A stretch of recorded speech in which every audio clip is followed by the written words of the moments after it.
Take a deep breath now. Let the air fill your lungs slowly, and then let it drift away, as if the day itself is leaving you. You are safe here, you are calm here. The night holds you gently, like a cloak of stars wrapping around your shoulders. Feel the stillness settle around you. If you notice any thoughts wandering in, let them float past like little boats on a quiet tide. There's no need to follow them. Simply return to the hush of my voice, the softness of the moment, the gentle rhythm that guides you deeper into rest. Now our story tonight begins at the edge of the sea, a medieval harbor that lies sleeping beneath the silver glow of the moon. The air is cool, and the tide has just begun to turn. You can almost hear it, can't you? That slow pull of water against wood. The whisper of waves brushing the shore, soft, endless, and calming.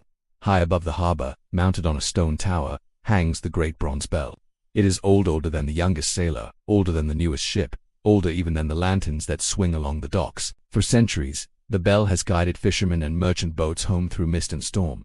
It does not ring often, only when the fog creeps thick across the sea, or when a storm veils the stars. But even when it is silent, the townsfolk say the bell hums faintly, as though holding a memory of every tone it has ever sung. And tonight, the bell waits. Down at the base of the tower, in a little stone chamber, a lantern glows softly.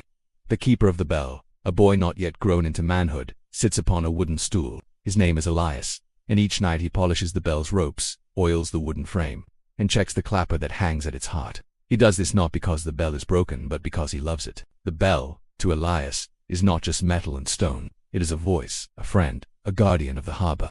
And so, as he works, he whispers to it, simple words, gentle thoughts, as though the bell might be listening, like an old companion keeping him company in the silence of midnight. The lantern beside him flickers. Its flame bends and stretches with the soft breath of the sea breeze, sending shadows that sway like tall, silent figures along the walls. The boy does not mind. He finds the shadows soothing, like the sea itself is dancing slowly, reminding him he is never alone. Outside, the harbor is hushed. Ships rest, tethered to their posts, their sails furled tight. Wooden masts creak softly like trees in a gentle forest wind.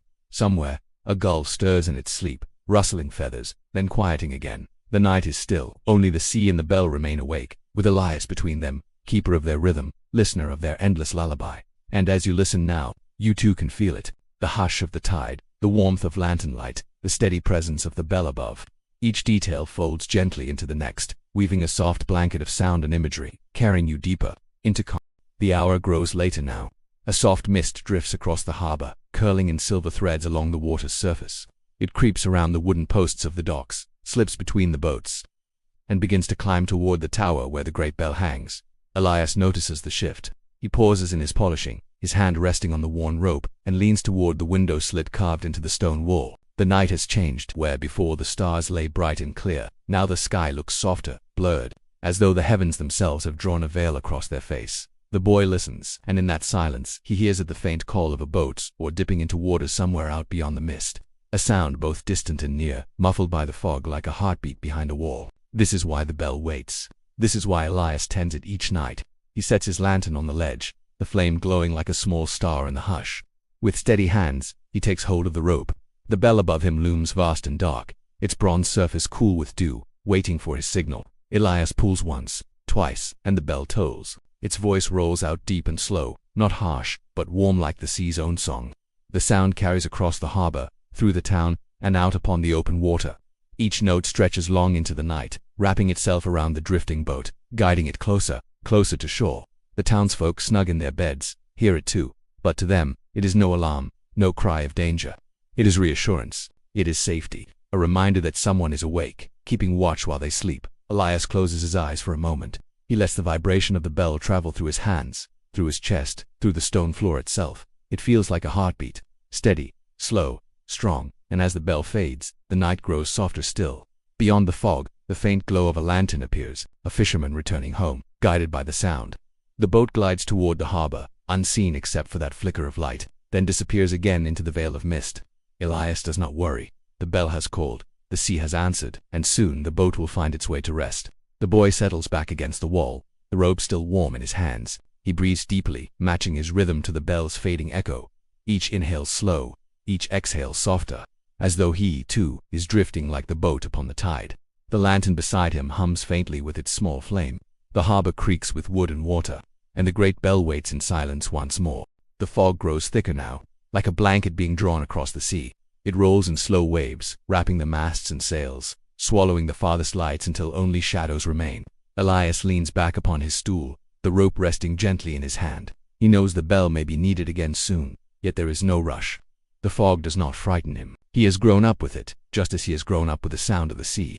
It is not emptiness, it is simply the night dreaming out loud. The boy gazes at the lantern flame. It flickers, bends, and straightens again, as if bowing to some invisible rhythm, and in that glow, Elias begins to drift. Not asleep, not awake, but somewhere in between. His thoughts soften into shapes. He imagines the bell above him not as cold bronze, but as a guardian with a voice deep as thunder and gentle as lullabies.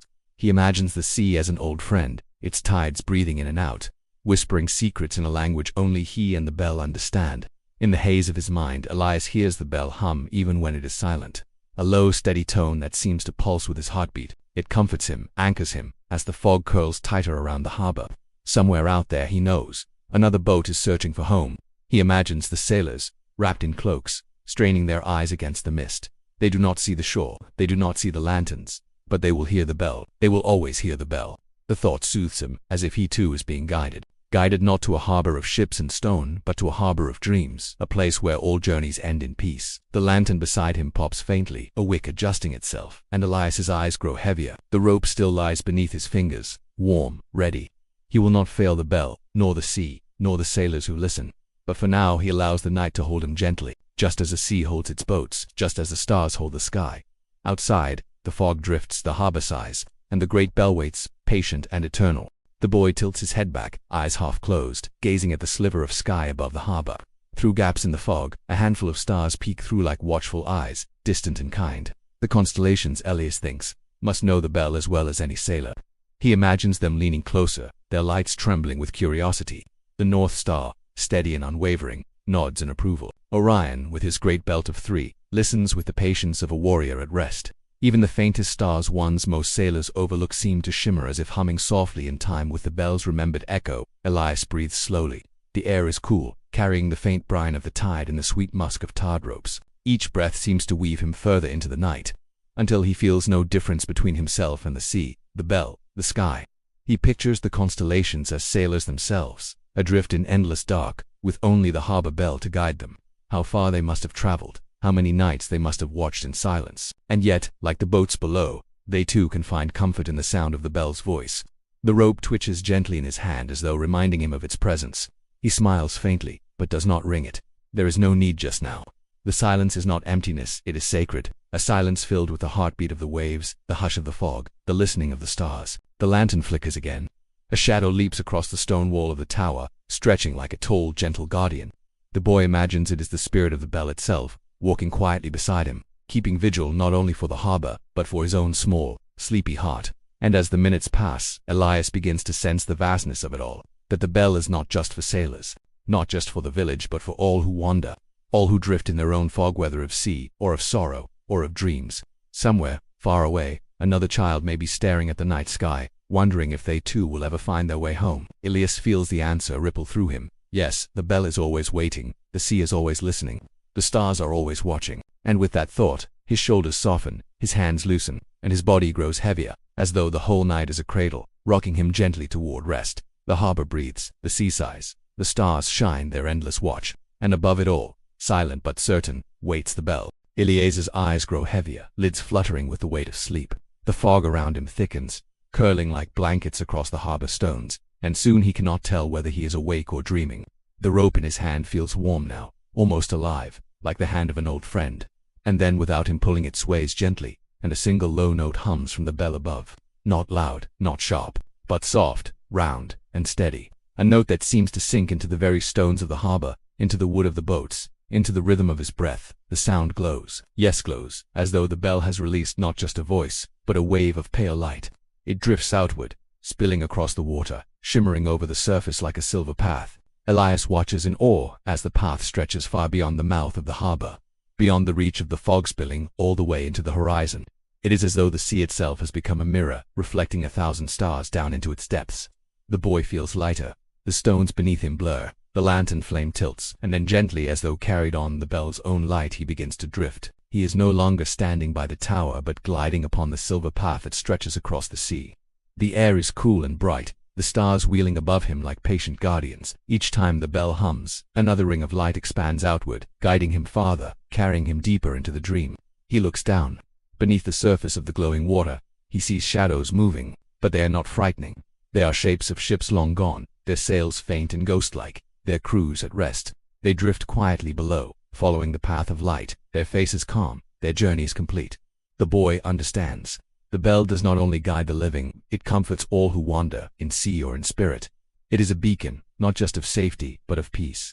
The silver path ripples. Ahead, the stars lean closer, brighter now, so near he feels he could touch them. The constellations sway like lanterns strung across the night, and as the bell sounds again, they shimmer in rhythm, glowing brighter, welcoming him into their vast ocean. And Elias, small and dreaming, smiles because he knows the bell is not bound to the tower, not bound to the ropes or the stones. It lives in sound, in light, in the very heartbeat of the world. It is the harbor's promise, and tonight, that promise carries him across the stars.